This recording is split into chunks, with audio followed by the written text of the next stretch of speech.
ইমাম কিভাবে চলে, ইমাম কিভাবে নামাজের মধ্যে দাঁড়ায়, ইমাম কিভাবে রুকু দেয়, ইমাম কিভাবে সেজদা দেয়, ইমামের পিছনে পড়ে আছে। এই মুসল্লিদের জন্য আফসোস, ইমামের সমালোচনা করার জন্য অসংখ্য ছেঁচড়া মার্কা মুসল্লি ইমামের পিছনে পড়ে যায়। কেন?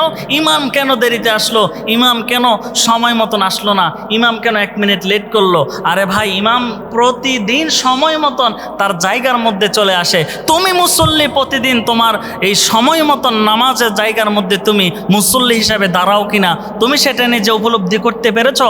ইমামের সমালোচনা করার আগে আগে আপনি নিজের সমালোচনা করুন। কারণ প্রত্যেকটা মহল্লায়, প্রত্যেকটা গ্রামের মধ্যে, প্রত্যেকটা এলাকার মধ্যে ইমামের যেই সমালোচনা করে যেই মুসল্লিগুলি, সেই মুসল্লিগুলি যদি ইমামের পিছনে সময় না দিয়ে নিজের ছেলে সন্তানের দিকে সময় দিত, তাহলে ইমামের পিছনে যে সময় দেয় ওই সময় ছেলে সন্তানেরকে দেওয়ার কারণে তার ছেলে সন্তান আরও অনেক দায়িত্ববান হতো, অনেক বোঝার মানুষ হতো, অনেক সুন্দর হতো। সেই আফসোস তার ছেলে সন্তানের দিকে সময় না দিয়ে